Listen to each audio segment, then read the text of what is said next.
ፋጢማ ቢንት ሙሐመድ እንደ ኢብን ሐጀር ገለጻ የአላህ መልእክተኛ ሰለላሁ ዐለይሂ ወሰለም ሪሳላውን የተቀበሉ ጊዜ እንደተወለደች ይናገራሉ።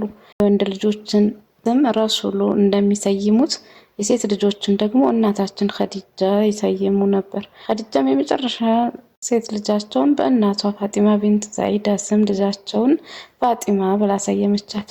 አልሐቢበቱ ቢንት አልሐቢብ ብለው የሚጠሯት ሰይዳ ፋጢማ ቢንት ሙሐመድ ረዲየላሁ ዐንሃ። ፋጢማ ከተወለደች ጀምሮ አባቷ ለየት ባለ መልኩ ይመለከቷት ብሎም ይወዷት ነበር። እናታችን ኸዲጃ ስታልፍም ፋጢማ ታዳጊ ልጅ ነበረች። በልጅነቷ አባቷን ቤት ውስጥ እንደ እናቷ ሆና መንከባከብ እጣዋ ሆነ። ረሱል ሰለላሁ ዐለይሂ ወሰለም በሙሽሪኮች ሲሰቃዩ መመልከት ለሷ ከባድ ህመም ነበረው። ልጅነቷ በስቃይና መከራ ነበር ያለፈው። የአላህ መልእክተኛ ወደ ቤት ሲመጡ የእናቷን ቦታ በመተካት ታጽናናቸዋለች። በዚህም ምክንያት ኡሙ አቢሃ ወይም የአባቷ እናት የሚል ስያሜ ተሰጣት። ሀቢበላህ ረሱል ሰለላሁ ዐለይሂ ወሰለም ለእርሷ ያላቸው ፍቅርና ቦታ ልዩ ነበር። አላህ ሱረቱል አሹዓራ ላይ ወአንዚር አሺረተከል አቅረቢን ቅርብ ዘመዶችህንም አስጠንቅቅ የሚለውን አያ ሲያወርድ በቅድሚያ የጠሩት ሁለት ሰው ነበር።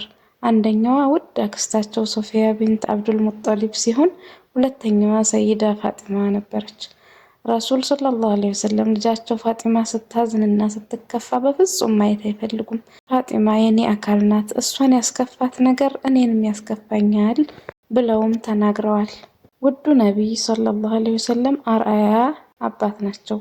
በአንድ ወቅት የመካው ፊርዓውን አቡ ጀህል እና ዑቅባ ቢን አቡ ሙዒጥ ማን የበለጠ መልእክተኛውን ያዋርዳል በማለት ይፎካከራሉ። ከዚያም አቡ ጀህል ለዑቅባ ለምን የግመል ፈርስ ሰብስበህ ሶላት ሲሰግድ ጀርባው ላይ አትጨምርም የሚል ሐሳብ ያነሳል።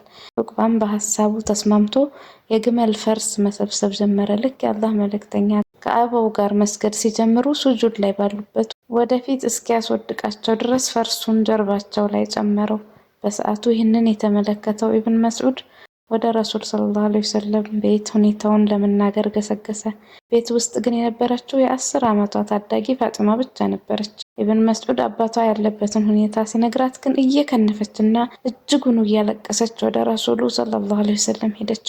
በቦታው ስትደርስና አባቷን ስትመለከታቸው ክስተቱ እጅጉን ሰበራት። እያለቀሰች ከጀርባቸው ላይ ፈርሱን በልጅ እጇ ማንሳት ጀመረች። እንዴት ከባድ እንደነበር አስቡት። ህመማቸው የሆኑት ሻፊዒም ውድ ልጃቸው ስትጎዳ ማየት አይፈልጉምና እንዲህ በማለት አጽናኗት። ላ ተብኪ ኢነላህ ናሲሩን አባኪ፣ የኔ ልጅ አታልቅሺ፣ አላህ አባትሽን ይረዳዋል ብለው አሏት። ረሱሉን ሰለላሁ ዐለይሂ ወሰለም ከነፍሱ አስበልጣ ትወዳቸው ነበር።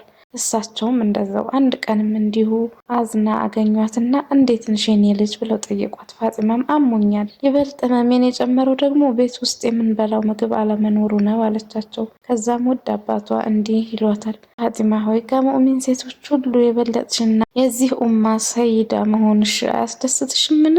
ልጅ ፋጢማም ትካዜዋን ገታ አድርጋ አባቴ ሆይ የኢምራን ልጅ መርየምስ አለቻቸው። መልእክተኛውም ሰለላሁ ዐለይሂ ወሰለም አስከትለው የሁል ጊዜ ምርጧ ሴት መርየም ነች፣ የዘመኗ ምርጥ ሴት ደግሞ እናትሽ ኸዲጃ ነች አሏት። እናታችን አይሻ ፋጢማ መልእክተኛውን ሰለላሁ ዐለይሂ ወሰለም እጅግ በጣም ትመስል ነበር። አረማመዷ፣ አነጋገሯ፣ ሁሉ ነገሯ የረሱልን ይመስል ነበር ትላለች። በሚያበራው ኑር በሆነው ፊቷ ምክንያትም ፋጢመቱ ዛህራ ተብላለች። ሌላኛው ቅጽል ስሟ ደግሞ አልበቱል ወደ አላህ የዞረች መሆኗን የሚገልጽ ነበር። ከአላህ ጋር ያላት ግንኙነት ጠንካራ ስለነበር ነው ይህ ስም የተሰጣት ይላሉ። እምነታቸው ሙሉ ከሆኑ እንስቶች መካከል እንደሆነችም ተመስክሮላታል። በ13 ዓመቷም ከእህቷ ከኡሙ ክልሱም ከሚስታቸው ሰውዳ ቢንት ዘምዓ ከሰይድና አቡበክር ሚስት ኡሙ ሩማን ጋር ወደ መዲና ሂጅራ አደረገች። መዲና እንደገቡ ሰይድና አሊ እድሜያቸው ከፍ ብሎ ስለነበር ከረሱሉ ቤት ወጥተው መዲና ላይ ያላገቡ ሰሃቦች ይኖሩበት የነበረ ቤት ላይ መኖር ጀመሩ። ረሱሉላህ ሰለላሁ ዐለይሂ ወሰለም ልጃቸው ፋጢማን እጅግ ከመውደዳቸው የተነሳ ሌሎች የቤተሰቦቻቸው አባሎች በፍቅራቸው ይቀኑ ነበር። ኡሳማ ቢን ዘይድ በአንድ ወቅት የተፈጠረውን እንዲህ በማለት ይገልጻል። አንድ ምሽት ላይ ከረሱሉ ሰለላሁ ዐለይሂ ወሰለም ጋር ቁጭ ብዬ ባለበት ሰይድና አሊ እና አባስ ወደ እርሳቸው ለመግባት ፍቃድ ይጠይቃሉ። ሰዓቱ መሸት ስላለ ለምን እንደመጡ የማውቅ ከሆነ ጠየቁኝ። እኔም እንደማላውቅ ነግሬያቸው እንዲገቡ ፈቀዱላቸው። እንደገቡም አንድ ጉዳይ አከራክሯቸው ወደ እርሳቸው እንደመጡ መናገር ጀመሩ። ያ ረሱላላህ ሰለላሁ ዐለይሂ ወሰለም ከቤተሰቦቹ መካከል ይበልጥ የሚወዱት ማንን ነው ብለው በዚህ ምሽት ያስመጣቸውን ጉዳይ ሰይድና አሊ ጠየቁ። ሀቢብ አላህም ፈገግ አሉና ከቤተሰቦቼ ውስጥ ለእኔ ይበልጥ ተወዳጇ ልጄ ፋጢማ ነች። ከዛ አሊ፣ ከዚያ አባስ፣ ከቤተሰቤ ውስጥ ታዳጊ ከሆኑ ልጆች ተወዳጁ ኡሳማ ነው በማለት መለሱ። የዚህን ጊዜ አጎታቸው አባስ ከሰይድና አሊ ቀጥሎ በመጠቀሱ ተከፍቶ አሊ ከእኔ ከአጎትህ እንዴት ይበልጣል አላቸው። ረሱልም ሰለላሁ ዐለይሂ ወሰለም ሰይድና አሊ ከእርሱ ቀድሞ ሂጅራ እንዳደረገ ነገሩት በማለት ሁኔታውን ኡሳማ ይገልጽልናል።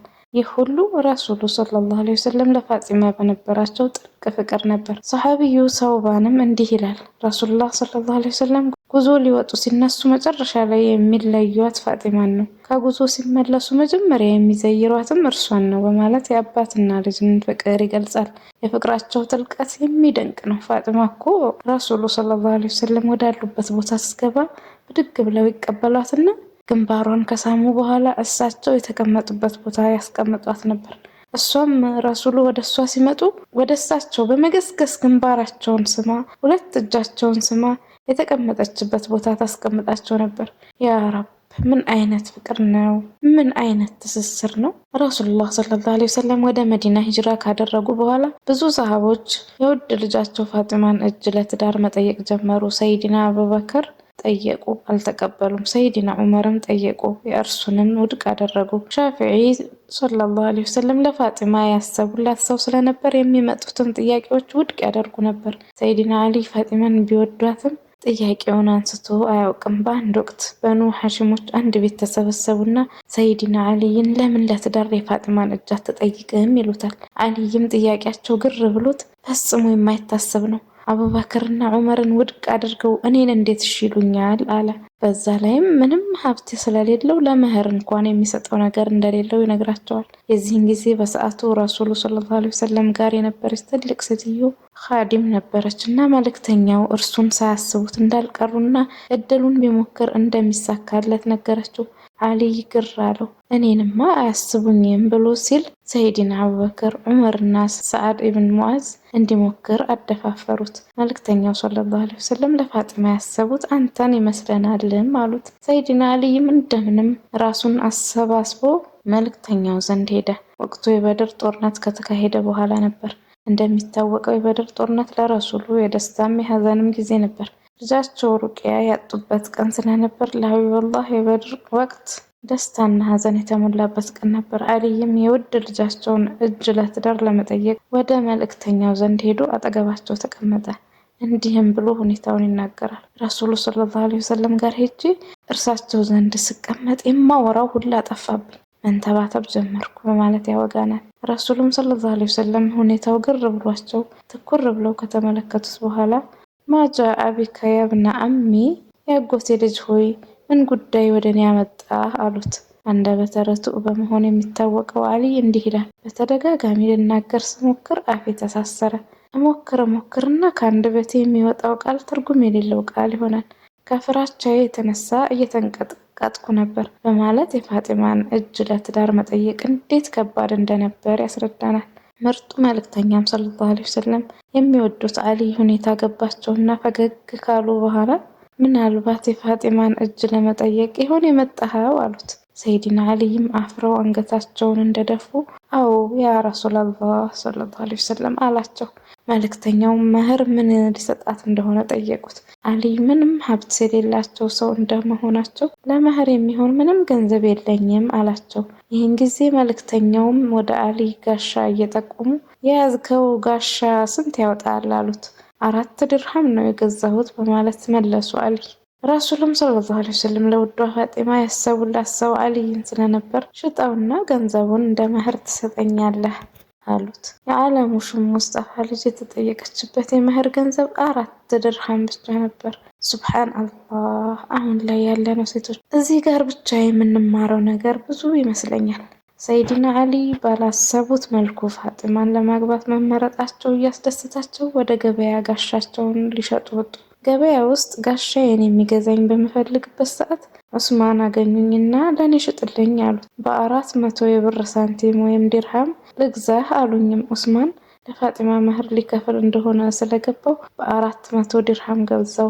አሊ ካገቡ በኋላ ዑስማን ከአሊ የገዙትን ጋሻ መልሰው እንደ ስጦታ እንዳበረከቱለት እናገኛለን። ምን ያማረ ወንድማማችነት ነው! ሱብሃንአላህ። ሰይድና አሊ ገንዘቡን ይዘው እጃቸው ላይ የነበረ ሌላ 18 ዲርሃም ጨምረው ወደ መልእክተኛው 418 ዲርሃም ይዘው መጡ። መልእክተኛው ግር ሲላቸው ዑስማን ነው የገዛኝ ብለው ይነግሯቸዋል። ረሱሉም በዑስማን በጣም ተደሰቱና ዱዓ አደረጉለት። የጀነቷ ንግስት የሀቢበላህ ሰለላሁ ዐለይሂ ወሰለም ተወዳጅ ልጅ መህሯ 418 ዲርሃም ብቻ ነበር። ረሱሉም ሰለላሁ ዐለይሂ ወሰለም የፋጢማን ፍላጎት ማወቅ ስለፈለጉ ወደ እሷ በመሄድ አሊ ለትዳር ጠይቆሻል፣ ጥያቄውን ትቀበያለሽ አሏት። ፋጢመቱ ዘህራም በማፈር ዝም አለች። ድጋሚ አባቷ አትፈልጊውም ሲሏት አሁንም ዝም አለች። ይህኔ ውዱ ነቢይ የልጃቸው ዝምታ ከሀያዋ እንጂ ካለመፈለጓ እንዳልሆነ ስለገባቸው እሺታዋን ተቀበሉ። የአላህ መልክተኛ ሰለላሁ ዐለይሂ ወሰለም አልይን ለሰርጉ እንዲዘገጃጅ የሚያስፈልጋትን ነገር እንዲገዛም ይነግሩታል። እንዲህም አሉት፣ በገንዘቡ 2/3 ሽቶ ግዛላት፣ በ1/3 ደግሞ የቤት ውስጥ ዕቃ ግዛበት በማለት ይነግሩታል። የጦር ሜዳዎች ላይ በጀግንነቱ የሚታወቀው የአላህ አንበሳ አሊ ሽቶ የት እና እንዴት እንደሚገዛ ግር ሲለው ከቢላል ኢብኑ ረባህ ጋር በመሄድ ገዙላት። አንዳንድ የቤት ዕቃዎችንም አሟሉበት። የቀረውን ገንዘብ ደግሞ ለኡሙ ሰለማ ሰጧትና ሌላ የሚያስፈልጋትን ነገር እንድትገዛላት አደረገ። ያ አላህ እንዴት ውብ ነው! ውዱ ነቢይ ሰለላሁ ዐለይሂ ወሰለም ደግሞ ለአቡበከር ገንዘብ በመስጠት ለአሊይና ፋጢማ ልብስ እንዲገዙላቸው የቤት ስራ ሰጡት። ሰርጉን ዝግጅት ደግሞ ለሰሃቢዩ አማር ኢብኑ ያሲር እንዲያሰናዳ ትዕዛዝ ተሰጠው። የአሊይና የፋጢማን ቤት መስተካከሉ ደግሞ የእናታችን አኢሻ እና ኡሙ ሰለማ ስራ ሆነ። ቤቱንም አጸዱት፣ ትራሶችንም ሰሩ፣ የተወሰኑ ቴምሮችንም ቤቱ ውስጥ አስቀመጡላቸው። ውሃቸውን የሚያንጠለጥሉበት የእንጨት ስራ ነገርም ሰሩላቸው። ሻፊዒም ሰለላሁ ዐለይሂ ወሰለም የውድ ሚስታቸው ፍሬ የሆነችዋን ፋጢማ እና ያጎታቸው ልጅ አሊይን አልጋ ራሳቸው በተባረከው እጃቸው ከእንጨትና ከቴምር ዛፍ ሰሩ። ከእንስሳት ቆዳ የተሰራ ትራስም ሰሩላቸው። ምግባቸውን የሚሰሩበት ድንጋይ፣ እንጨት፣ የሚታጠቡበትና የሚጠጡትን ውሃ ከነማሰራው አስቀመጡላቸው። በጣም ቀለል ያለ አስማ በህይወቴ ካየሁት ሰርግ ሁሉ ምርጥ ሰርግ ያለችበት ሰርግ ተደግሶ አሊይና ፋጢማ ተሳሰሩ። ረሱሉም ሰለላሁ ዐለይሂ ወሰለም ውድ ልጃቸውን ለሚወዱት አሊይ ሰጡ። መልእክተኛውም ለመነጋገር የሚያፍሩትን አሊይና ፋጢማ የመጀመሪያው ማታ እንደሚከብዳቸው ስላወቁ ሰርጉ መሃል ላይ ለአሊ ቤት ስትገቡ ምንም ሳታደርጉ እኔን ጠብቁኝ አሉት። ኡሙ አይመን ፋጢማን ወደ አዲሷ ቤት አስገባቻት። አሊይና ፋጢማ በጣም በተጨናነቀ ስሜት ዝም ብለው ረሱሉን መጠበቅ ጀመሩ። ረሱሉ ሰለላሁ ዐለይሂ ወሰለም ወደ አዲሱ ጎጆቸው ዘለቁ። ክፍላቸው ካስቀመጡላቸው ውሃ ወስደው ማሰሮው ላይ ውዱእ ካደረጉ በኋላ አሊይን ወደ ራሳቸው ጠሩት። ዱዓ ካደረጉለት በኋላ ውዱእ ያደረጉበትን ውሃ ጭንቅላቱ ላይ ጨመሩ። ከዛ ውድ ልጃቸው ፋጢማን ጠሯት። ወደ እሳቸው ስትቀርብ ከሀያዋ የተነሳ በጣም እየተንቀጠቀጠች ነበር። ውድ አባቷም አይዞሽ ልጄ አትጨነቂ፣ ምርጥ ከሆነው የቤተሰቤ አካል ጋር ያጋባሁሽ ካሏት በኋላ ዱዓ አድርገው ውዱእ ያደረጉበትን ውሃ ጭንቅላቷ ላይ ጨመሩት። ከዛም اللهم بارك فيهما وبارك عليهما وبارك في وليهما ብለው ዱዓ አደረጉላቸው እና ወጡ። ሱብሃንአላህ ምን አይነት አባትነት ነው! እንዴት አድርጎ ቢኸልቃቸው ነው! ለውድ ልጃቸው የነበራቸው ስስት እዚህ ክስተት ላይ እንመለከታለን። ፊዳከ አቢ ወኡሚ ያ አሽረፈል ኸልቂላህ ሰለላሁ ዐለይሂ ወሰለም፣ ነፍሴ ፊዳ ትሁንልዎ። ውድ ፋጢማ ረዲየላሁ ዐንሃ አሊይን ካገባች በኋላ ኑሯቸው በምቾት ያለፈ አልነበረም። ባይሆን ችግር መደራረቡን ቀጠለ። የሚበሉትን እስኪያጡ ድረስም መቸገር ጀመሩ። ከምንም በላይ ደግሞ የገቡበት ቤት ከአላህ መልእክተኛ ሰለላሁ ዐለይሂ ወሰለም ቤት ራቅ ያለ መሆኑ ፋጢማን ይበልጥ ጎዳት። ከአባቷ በመራቋ ይከፋት ጀመር። በጣም ናፈቀቻቸው። ይህን ጊዜ ከረሱሉ ሰለላሁ ዐለይሂ ወሰለም ጎን ሰፊ መሬት ያለው ሀሪሳ የሚባል የአንሷር ሰው ነበር እና መልእክተኛው ሰለላሁ ዐለይሂ ወሰለም ባገቡ ቁጥር መሬቱን ይሰጣቸው ነበር። እርሳቸው ደግሞ ለልጃቸው ፋጢማና ለአሊ ተጨማሪ መሬት መጠየቅ ሀያ ይዟቸው ዝም አሉ። አንድ ቀን ሀሪሳ ነብዩ ሰለላሁ ዐለይሂ ወሰለም ልጃቸው ፋጢማን እንደናፈቁ ፊታቸው ላይ ያነብና ያ ረሱላላህ ፋጢማን ናፈቋል እንዴ ብሎ ጠየቃቸው። ሀቢበላህም ሰለላሁ ዐለይሂ ወሰለም አዎ እንደው ተጨማሪ መሬት አንተን መጠየቅ አፍሬ ነው አሉት። ሀሪሳም ወላሂ ለአንተ የምሰጠው መሬት እኔ ለራሴ ከማስቀረው መሬት የበለጠ እኔ ዘንድ ተወዳጅ ነው አላቸው። የእናታችን አይሻና የእሳቸው ቤት አጠገብ መስኮት ብቻ የሚለየው ቦታ ላይ የአሊይና ፋጢማ ቤት ተሰጣቸው። ከዛ በኋላ ከረሱሉ ሰለላሁ ዐለይሂ ወሰለም ጎን ሆነው መኖር ጀመሩ። ፋጢማ ውድ ልጃቸው እንደመሆኑ አሊይም ያሳደጉት በጣም የሚወዱት ወዳጃቸው እንደመሆኑ መልእክተኛው ከሁለታችን ማንን እናስበልጥ የሚወዱት በማለት ይከራከሩ ነበር። ወደ ረሱሉ ሰለላሁ ዐለይሂ ወሰለም ዘንድ በመሄድ ይጠይቋቸዋል። እሳቸው ሁለቱንም ማስከፋት ስለማይፈልጉ እንዲህ በማለት ይመልሱ ነበር። ከአንተ በላይ በእኔ ዘንድ ተወዳጇ እሷ ናት፣ ከሷ በላይ ለእኔ ውድ ደግሞ አንተ ነህ ብለው ሁለቱንም ያስደስቷቸዋል። መልእክተኛው ሰለላሁ ዐለይሂ ወሰለም ሁለቱም ስሜት እንዳይጎዳ የሚመልሱበትን መንገድ እንኳን ስንመለከት ምን አይነት ድንቅ ፍጡር እንደሆኑ በደንብ እንረዳለን። በአንድ ወቅት ሰይዳ ፋጢማ ኻዲም አልነበራትም። ቤት ውስጥ ያለው ችግርና ረሃቡንም በበለጠ እየከፋባቸው መጣ። በዚህም ምክንያት ሰይድና አሊ የጀርባ ህመም አጋጠማቸው። የወዷ ፋጢማ እጅም ከስራ ብዛት ውሃ ቋጠረ። አፍቃሪው አሊ የውድ ሚስቱ መድከም እጅግ አሳሰበውና ለምን መልእክተኛው ሰለላሁ ዐለይሂ ወሰለም ጋር ሄዳ ኻዲም ካላቸው እንዲሰጧቸው እንደተጠየቀ ይነግሯታል።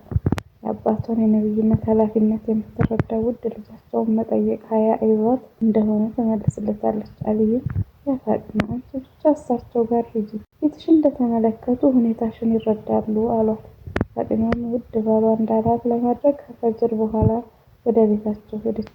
በሰዓቱ ቤት የነበረችውን እናታችን አይሻን አገኘቻት። ረሱሉም ሰለላሁ ዐለይሂ ወሰለም በፈጅር የወጡ እስካሁን እንዳልተመለሱ ነገረቻት። ፋጢማም ወደ ቤቷ ተመለሰች። ነብዩ ሰለላሁ ዐለይሂ ወሰለም ሲመለሱ አይሻ ልጃቸው መታ እንደነበር ትነግራቸዋለች። ውድ አባቷም ወደ ቤቷ አቀኑና አንኳኩ። አሊና ፋጢማም ወዲያው ችግራቸው እንዳይታይ ቤታቸውን ለማስተካከል ብለው ቆይ ያ ረሱላህ አላቸው። ውዱ ነብይም ተውት፣ ሁሉን ነገር እንዳለ ተውት አሏቸው። ገብተውም በመካከላቸው ከተቀመጡ በኋላ ወደ ልጃቸው ዞረው ፋጢማ ሆይ እኔን ፍለጋ መጥተሽ ነበር አይደል አሏት። አዎ ስትላቸው ምክንያቱን ጠየቋት። ፋጢማም በቤት ውስጥ ስራ እየደከምኩ ስለሆነ የምታግዘኝ ኻዲም ካገኙልኝ ብዬ ልጠይቁት ነበር አለቻቸው። እሳቸውም ቀበል አድርገው እኔ ጋር የሚያግዝሽ ኻዲም ይኖራል ብለው ማን ነገረሽ ብለው በጥያቄ መለሱላት። ምርጧ የአሊ ሚስትም ባሏን ማለት ስላልፈለገች የሆነ ሰው ነግሮኝ ነው አለች። አላህ መልእክተኛው ሰለላሁ ዐለይሂ ወሰለም አስከትለው እንዲህ አሉ። ያ ፋጢማ ይበልጥ የሚያግዝሽንና ከጠየቅሽን ነገር በላይ የበለጠውን ነገር ልስጥሽ አሏት። ባልና ሚስትም እኩል አዎ አሏቸው። ሻፊዒም ቀጠሉ። ማታ ከመተኛታችሁ በፊት 33 ጊዜ ሱብሃንአላህ፣ 33 ጊዜ አልሐምዱሊላህ እና 34 ጊዜ አላሁ አክበር በሉ አሏቸው። እነርሱም እሺ ያ ነብዩላህ ይህንን እንላለን፣ ግን ኻዲምስ አሏቸው። እርሳቸው እኔ መስጂድ ውስጥ ማደሪያ ያጡ ችግረኞች እያሉ በበድር ዘመቻ ምክንያት የቲም የሆኑ ልጆች እያሉ ኻዲም ልሰጣችሁ አልችልም በማለት መለሱ። ሰይድና አሊ ከዛ በኋላ ሶስቱን ዚክሮች ከመተኛታችን በፊት ማለታችንን አንረሳም ነበር። ከዛ በኋላ ችግር የሆነብን ነገር ሁሉ ተወገደልን፣ ጠንካራም ሆንን በማለት ይናገራል። እነዚህ ምርጥ ጥንዶች ምንም ሳይኖራቸው የሚያገኙትን ነገር ለሌላው በመስጠትም ይታወቁ ነበር። ሱረቱል ኢንሳን ላይ ስለ ማብላት የተገለጸው ስለ ሁለቱ እንደሆነ ብዙ ሙፈሲሮች ይገልጻሉ። ወዩጥዒሙነ አጣዓመ ዐላ ሑቢሂ ምስኪነን ወየቲመን ወአሲራ፣ ምግብንም ከመውደዳቸው ጋር ለድሃ ለየቲምም ለምርኮኛም ለእስረኛም ያበላሉ። ኢብኑል ጀውዚ እና ኢማሙል ሻፊዒ ይህን አንቀጽ ሁለቱን ሁኔታ እንደሚገልጽ ያብራራሉ። እየወደዱ መስጠት፣ እየተራቡ ማብላት ምን አይነት እምነት ነው? የአላህ መልእክተኛም ሰለላሁ ዐለይሂ ወሰለም ለቂያሙል ለይል ሲነሱ እና አሊ ቤት በመሄድ ይቀሰቅሷቸው ነበር። አንድ ወቅት ላይ እንዲሁ ሊቀሰቅሷቸው በተደጋጋሚ ቢያንኳኩ ሊነሱ አልቻሉም። ከዛም በነጋታው አሊይን አግኝተው ለምን እንዳልተነሳ ጠየቁት። ሰይድና አሊይም ያ ረሱላህ አላህ ሩሃችንን መመለስ ቢፈልግ ይመልስ ነበር በማለት ከወቀሳቸው ለማምለጥ ሞከረ። ረሱል ሰለላሁ ዐለይሂ ወሰለም ፈገግ ብለው አንገታቸውን እየነቀነቁ ወካነ አልኢንሳኑ አክሰሩ ሸይኢን ጀደላ፣ ሰውም ከነገሩ ሁሉ ይበልጥ ክርክረ ብዙ ነው የሚለውን አያ ቀሩ። ውድ ባሏ አሊ ጦር ሜዳ ላይ ጀግና እንደሆነና አዋቂ እንደሆነ ሁሉ ጎበዝ ሻዒር ወይም ገጣሚም ነበር። በተለይ ለፋጢማ ያለውን ጥልቅ ፍቅር በግጥም መልክ ለመግለጽ ይሞክር ነበር። በአንድ ወቅት የረሱሉ ተወዳጅ ልጅ ፋጢማ አራክ ከሚባል ዛፍ ላይ በወሰደችው ሲዋክ ስትፍቅ አሊ ይመለከታል። ከዛም በሲዋኩ መቅናቱን የሚገልጽበትን ምርጥ ግጥም ይገጥማል። ከዛም ውድ ባሏ እንዲህ በማለት ያሽኮረመማታል። አፍቃሪው አሊ ፍቅሩን በተለያየ መልኩ ይገልጽላት ነበር። ፋጢማን ባየኋት ቁጥር የነበረብኝ ሀሳብና ሀዘን ሁሉ ይጠፋል ይላል። ከእርሷ ጋር መቀላለድም ይወድ ነበር። ቀልድ የበዛባቸው ግጥሞችንም እያለላት ፈገግ ያሰኛት ነበር። የዚህን ሰዓት ፋጢማ አሊይን ታላቅህ ነኝ በማለት ታሾፍበታለች። ከዛም አሊ ይስቃል። ሲሳሳቁ እንደ አጋጣሚ መልእክተኛው ሰለላሁ ዐለይሂ ወሰለም በቤታቸው እያለፉ ነበር እና ወደ ቤታቸው ዘልቀው ያሳቃቸው ነገር ምን እንደሆነና እርሳቸው እንዲነግሯቸው በመጠየቅ አብረው ደስታቸውን ይካፈሉ ነበር። ምርጥ አማችና አባት ናቸው ረሱል ሰለላሁ ዐለይሂ ወሰለም። ይህ ማለት ግን በመካከላቸው ግጭት ተፈጥሮ አያውቅም ማለት አይደለም። በተለያዩ ምክንያቶች ይጣሉም ነበር። ብዙዎቻችን የምናውቀውን የአፈሩን ታሪክ ማንሳት እንችላለን። አንድ ቀን ረሱል ሰለላሁ ዐለይሂ ወሰለም እንደ ሌላው ጊዜ ልጃቸው እንዲጠይቋት ቤቷ ሲመጡ ተወዳጃቸው ፋጢማ አኩርፋ ተመለከቷት። እርሳቸውም የፊቷን መቃየር ተመልክተው ሁኔታውን ተረዱና የአጎትሽ ልጅ የት አለ አሏት። ውድ አባቷ ሰለላሁ ዐለይሂ ወሰለም ባልሽ የት አለ የሚለውን መጠቀም አልፈለጉም። እርሷም ተጣልተው መስጂድ ሊተኛ እንደሄደ ነገረቻቸው። ረሱሉም ሰለላሁ ዐለይሂ ወሰለም እንደ አባት ሁኔታውን ለማረጋጋት አሊይ ጋር ሲሄዱ መስጂዱ ጥግ ጋር ጀርባውን በሙሉ አፈር ለብሶ ተኝቷል። ረሱሉ ሰለላሁ ዐለይሂ ወሰለም ግን ልክ እንደ አማች ልጃቸው ያለችበትን ሁኔታ ተመልክተው በኃይል መቀስቀስን አልመረጡም። የወለቀበትን ልብስ እያለበሱት ከጀርባው ያለውን አፈር እያራገፉለት የአባ ቱራብ የአፈር አባት ተነስና ቁጭ በል አሉት። ከተነሳ በኋላም ወደ ሚስቱ እንዲመለስ ገሰጹት። ሰይድና አሊ ከዚህ በኋላ በመልእክተኛው ሰለላሁ ዐለይሂ ወሰለም የተሰጣቸውን አባ ቱራብ የሚለውን ስያሜ ይወዱት ነበር። ሌላ ፋጢማ የተከፋችበት ጊዜ ከፈትሕ መካ በኋላ ነበር። ጎሳን ከጎሳ ለማጠናከር ትዳር ይፈጸም ስለነበር በኑ ሀሽሞችና በኑ መኽዙም መካከል የተፈጠረውን መቃቃር ወደ መልካም ግንኙነት ለመቀየር አሊ የአቡ ጀህል ልጅ ፋጢማ ቢንት ጀህልን ብታገባስ የሚል ወሬ መናፈስ ጀመረ። ወሬው ፋጢማ ጆሮ ሲደርስ እጅጉን ሰበራት። ለወንዶች ሐላል የሆነ ጉዳይ ቢሆንም ወሬው ለራሱ ለፋጢማ ከባድ ነበር። ያውም ልጅ እያለች አባቷን ያሰቃያት የነበረው አባጀህል ልጅ መሆኑም ለፋጢማ የማይዋጥ ጉዳይ ነበር። በዚህ ምክንያት በመካከላቸው ክፍተት ሲፈጠር ረሱል ሰለላሁ ዐለይሂ ወሰለም አሊይን እንዲህ አሉት፣ ያ አሊይ ይህ የተፈቀደልህ መብትህ ነውና በዚህ ጉዳይ ምንም አልልም፣ ግን ፋጢማን የሚጎዳት ነገር ይጎዳኛል፣ የሚያስከፋት ነገር ያስከፋኛል አሉ። ከዚያ ክስተት በኋላ ፋጢማ ወደ አኼራ እስከምትሄድ ድረስ አሊ ሌላ ሴት አላገቡም ነበር። ከኡሁድ ጦርነት በኋላ እንዲሁም ወደ መዲና ሂጅራ ካደረጉ በ3ኛ ዓመቱ ወርሃ ረመዳን ላይ የመጀመሪያ ልጃቸው ሐሰን ተወለደ። ውድ ባሏ አሊ የጦር ሜዳ ጀግና እንደመሆኑ ስሙን ሐርብ ጦርነት ሊለው ነበር ይላሉ። ረሱሉ ሰለላሁ ዐለይሂ ወሰለም ግን አይሆንም ብለው ሐሰን በማለት ሰየሙት። ለቤተሰቡ ተጨማሪ ደስታን የሚፈጥር ልጅ ተሰጣቸው። ልጃቸው ሐሰን ከአባቱ በላይ ረሱሉን ይመስል ነበር። መልእክተኛው ሰለላሁ ዐለይሂ ወሰለም ሱጁድ ላይ ሲሆኑ ጀርባቸው ላይ ይወጣ ነበር። ሩህሩህ ነቢይም ለእርሱ ብለው ሱጁዳቸውን ያረዝሙ ነበር። ሁለተኛ ልጃቸው ሁሴይንም በቀጣይ ዓመት ተወለደ። የአላህ መልእክተኛ ሰለላሁ ዐለይሂ ወሰለም የልጅ ልጆቻቸውን እጅግ ይወዱ ነበር። ከመውደዳቸው የተነሳ መስጂድ ቁጭ ብለው እያስተማሩ ባለበት ሐሰንና ሁሴንን ከተመለከቷቸው ንግግራቸውን አቁመው አቅፈዋቸው እንዲሁም ታፋቸው ላይ አስቀምጠዋቸው ንግግራቸውን ይቀጥላሉ። አንድ ጊዜ እንደዚሁ ረሱል ሰለላሁ ዐለይሂ ወሰለም ቁጭ ብለው ባሉበት የልጅ ልጃቸው ሐሰን መጣ። ከዛም ሻፊዒ እጃቸውን ዘርግተው በካባቸው ውስጥ ከተቱት። ከዛ ሁሴን መጣ። እሱንም ልብሳቸው ውስጥ በቅፋቸው አኖሩት። ብዙም ሳይቆይ እናታቸው ፋጢማ መጣች። እሷንም እቅፋቸው ውስጥ ከተቷት። አሊይ መጣ። እሱንም እቅፋቸው ውስጥ አኖሩትና ሱረቱል አሕዛብ ላይ ያለውን አያህ ቀሩ። ኢነማ ዩሪዱ አላሁ ሊዩዝሂበ ዐንኩም ሪጅሰ አህለል በይት ወዩጠሂረኩም ተጥሂራ። የነቢዩ ቤተሰቦች ሆይ አላህ የሚሻው ከእናንተ ላይ እርክሰትን ሊያስወግድና ማጥራትንም እንዲያጠራችሁ ብቻ ነው። ውድ መልእክተኛ ሰለላሁ ዐለይሂ ወሰለም ለልጅ ልጆቻቸው የውድ ፋጢማ ፍሬ የሆኑትን ልጆች በልዩ ሁኔታ ይመለከቱ ነበር። ሰይድና ሐሰንን ወደ ላይ ተሸክመው እንዲህ ይላሉ። አላሁመ ኢኒ አሑበሁ ፈአሐበህ ወአሑቡ መን የሑበህ። አላህ ሆይ ወድጄዋለሁና ውደደው፣ እሱንም የሚወዱትን ውደድ በማለት ፍቅራቸውን ይገልጹ ነበር። አሊይ እና ፋጢማ ከሁለቱ ወንድ ልጆች ውጪ ዘይነብ የምትባል እና ኡሙ ኩልሱም የሚባሉ ሴት ልጆችንም አግኝተዋል። ውልደት ላይ የሞተባቸውም አልሙሕሲን የሚባል ወንድ ልጅም አግኝተው ነበር። ከፈትሕ መካ በኋላ ሰይዳ ፋጢማ ከልጅነቷ ጀምሮ በችግር ውስጥ ያለፈችበት እስልምና ድል ካደረገ በኋላ ውድ አባቷ የከውኑ ጀንበር ሰለላሁ ዐለይሂ ወሰለም ታመሙ።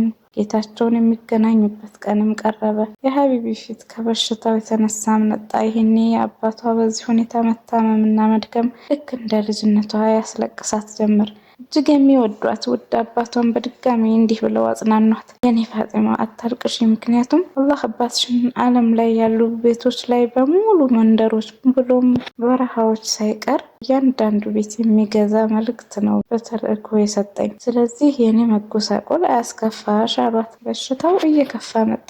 ከተኙበት ቦታ ላይ መነሳት እስኪያቅታቸው ድረስ ደከሙ። የኔ ውድ ነቢይ ሰለላሁ ዐለይሂ ወሰለም ይህንን ምድር ሊሰናበቱ የመጨረሻ ጊዜያቸው ላይ ፋጢማ ውድ አባቷ እንደተጠይቃቸው ስትገባ ልክ እንደሌላው ጊዜ በፈገግታ ተቀበሏት። ያልነበራቸውን ኃይል እሷን ሲያዩት አገኙ ትላለች እናታችን አይሻ። ከዛም ነይ አጠገቤ ካሏት በኋላ የሆነ ነገር በጆሮዋ ሽክ አሏት። ውድ ፋጢማም ስቅስቅ ብላ አለቀሰች። በእጃቸው እንድትረጋጋ ጠቆሟትና ሁለተኛ ጊዜ አሁንም የሆነ ነገር ሹክ አሏት። ይህኔ ፍልቅልቅ ብላ ሳቀች። የመጨረሻውን መቀፋቅፋቸው እሳቸው ካሉበት ክፍል ወጥታ ወደ ክፍሏ ገባች። ለሻፊዒም ለፋጢማም እጅግ በጣም ህመም ያለው ክስተት፣ በቃላት ለመግለጽ የሚከብድ ክስተት። ውድ ፋጢማ እየወደደች መለያየት ዕጣዋ ሆነ። ከክፍሉ ከወጣች ከትንሽ ሰዓታት በኋላ እናታችን አይሻ ጮክ ብላ ስታለቅስ ፋጢማና አሊይ ሁሉ ነገር ጨለመባቸው። ሰሃቦች እንደሚከሰት የሚያውቁት ግን ማመን የማይፈልጉት ክስተት ተፈጠረ። ሻፊዑና የከውኑ አለቃ ጌታቸውን ተገናኙ። ይህን ጊዜ ፋጢማ ክፍሏ ቁጭ ብላ ሐዘኗን በዚህ መልክ ገለጸች። አባቴ ሆይ ለአምላክህ ቅርብ ሆንክ። አባቴ ሆይ ለጅብሪል መርዶህን አሳወቅን። አባቴ ሆይ ጀነተል ፊርደውስ መኖሪያህ መዳረሻህ ነው። ከእርሳቸው ሞት በኋላ ሰይድና አሊ በድንጋጤ ለብዙ ቀናቶች አላወሩም ነበር ይላሉ። ውድ ልጃቸው ፋጢማም ሰውነቷ እየመነመነ ሐዘኑ ይበልጥ እያገረሸባት መጣ። ከነፍሷ አስበልጣ የምትወዳቸውን አባቷን መለየት ለሷ ከባድ ነበር። አልቻለችም፣ ናፈቋት። ለእናታችን አይሻም ረሱሉ ሰለላሁ ዐለይሂ ወሰለም በጆሮዋ ምን ሹክ እንዳሏት ነገረቻት። በመጀመሪያው ጌታዬን የምገናኝበት ጊዜ ቀርቧል አሉኝ። በሁለተኛው ደግሞ ቀድመሽ እኔን የምትቀላቀኝ አንቺ ነሽ አሉኝ ትላለች። የመጀመሪያውን መርዶ ስትሰማ ስቅስቅ ብላ አለቀሰች። ሁለተኛውን ኸበር ስትሰማ ግን የ27 ዕድሜ ወጣቷ ፋጢማ በቅርብ ወደ አኼራ እንደምትሄድ መስማቷ በደስታ አፍለቀለቃት። የናፈቀችው አባቷን በቅርቡ መገናኘቷ አስደሰታት። ምን አይነት መሀባ ነው ይሄ! ምን አይነት ጥልቅ ፍቅር ነው!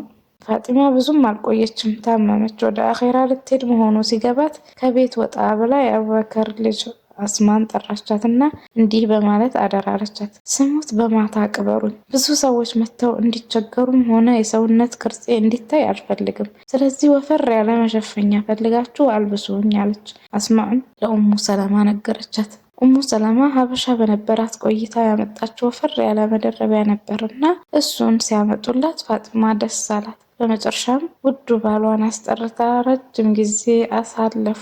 የፍቅር ወጎች፣ ውብ ትውስታዎቻቸውንም ተዋወሱ። ልጆቻቸውን በፍቅር የምትንከባከብ ሴትም እንዲያገባ ጠየቀችው። የእህቷ የዘይነብ ልጅ የሆነችዋን ኡማማንም ለትዳር መረጠችለት። ሱብሃንአላህ! ውድ ፋጢማ ወደ አኼራ እየሄደች እንኳን የባሏ ጉዳይና የልጆቿ እናት ማጣት ያሳስባት ነበር። ሰዓቱ ደረሰ። ፋጢማቱ ዘህራ የውድ አባቷ ተወዳጅ ሰው ወደ ሰማይ እየተመለከተች ፈገግ እንዳለች ኑር የሆነው ፊቷ የበለጠ በርቶና ደምቆ ጌታዋን ተገናኘች። ውዱ ነቢይን ሰለላሁ ዐለይሂ ወሰለም በማጣት ህመም ውስጥ ያለው አሊይ የውድ ባለቤቱ ሞት ተጨመረበት። ህመም ላይ ተደራረበበት። ይህ የአላህ ውሳኔ ነው እና እንደምንም ራሱን አጠናክሮ ራሱ አጥቧት ለህድ ውስጥ ከቷት ጀናዛዋ ላይም ሰገደ። እጅግ በጣም የሚወዳትን አይቶ የማይጠግባትን ብርሃኑን ተሰናበተ። በህይወቴ እንደዚህ ጊዜ ከባድ ጊዜ አሳልፌ አላውቅም በማለት ይናገራል አሊ። በኸይበር ዘመቻ ጊዜ የሙስሊሞችን ሰንደቅ ይዞ ስምምነታቸውን ወዳፈረሱት አይሁዶች የገሰገሰው ጀግናው አሊ በዚህ ታላቅ ክስተት በሙስሊሞችና በጠላቶቹ መካከል የነበረውን ትልቅ በር ብቻውን በአንድ እጁ ገንጥሎ ጋሻው ያደረገው ሰይድና አሊ የውድ ሚስታቸውን ጀናዛ ለመሸከም አቅም ከድቷቸው እንድሸከማት አግዙኝ በማለት እርዳታን ጠየቁ ይላሉ። ያ አላህ ፍቅር ከባድ ነው። እሷን ካጣት በኋላ ብዙዎቻችን ሰምተነዋል ብዬ የማስበውን ግጥም መቃብሯ ላይ ቁጭ ብሎ ይገጥምላትም ነበር። ቆይቶም ቢሆን የፋጢመቱ ናፍቆት ያልወጣለት አሊ በስንኞቹ ናፍቆቱንና ሀዘኑን ለማስታወስ ይሞክራል። ህመሙን ባይገልጽለትም ይሞክራል። በአንድ ወቅት የፍቅር ግጥም ለሚገጥምላት ሚስቱ አሁን ደግሞ ቀብር ውስጥ ገብታ አፈር የለበሰችውን ፍቅሩን እንዲህ ይላታል። የአልይ ህመም የተሞላበትን ግጥም እንዲህ በማለት ይጀምራል። ያለፈ ሰውን ሰላም የምለው ምንድን ነው ችግሬ? የፍቅሬ መቃብር ላይ ነኝ ግን ሰላምታዬን እየመለሰች አይደለም። የኔ ፍቅር ለምንድን ነው ሰላምታዬን የማትመልሽልኝ? በመካከላችን ያሳለፍነውን ጥልቅ ፍቅር ጊዜያት ረሳሽ እንዴ? ሰይድና አሊይም እሷ ሰምታ እንደምትመልስ በማስመሰል መልሷ ምን ሊመስል እንደሚችል በዚህ መልክ ይገልጻል። የኔ ውድ መለሰች አለችኝም። እንዴት ነው የሚመልስልህ? በድንጋዮችና አፈር ተውጫለሁ። አፈሩ ውበቴን ውጦታል። ለዛም ነው ዞር ያልኩት። ከቤተሰቦቼና ከምወዳቸው ሰዎች የተከለልኩት። ትቻቸው ለሄድኳቸው ወዳጆቼ ሰላምታዬን አደርስ። እነዛ ካንተ ጋር የነበሩት ጥልቅ የፍቅር ጊዜያችን አሁን አልቀዋል። ፋጢማ ከውድ ባሏ ጋር የነበሯት እነዚያ የፍቅር ጊዜያቶች አበቁ። እየተዋደዱ መለያየት የአላህ ውሳኔ ነውና ጀነት ላይ ዳግም እስኪገናኙ ተለያዩ። ኦ ያ ፋጢማ ከልጅነቷ ጀምሮ ወደ አኼራ እስከምትሄድ ድረስ እያበራች ኖረች። የውድ አባቷ ተርቢያ ለብዙዎች አርአያ እንድትሆንም አደረጋት። የእርሳቸው ዘር የሚቀጥልበት ገመድም ሆነች። ረዲየላሁ አንሃ ያ ሰይደቲ። አላህ በጀነቱ ጉርብትናቸውን አይከልክለና።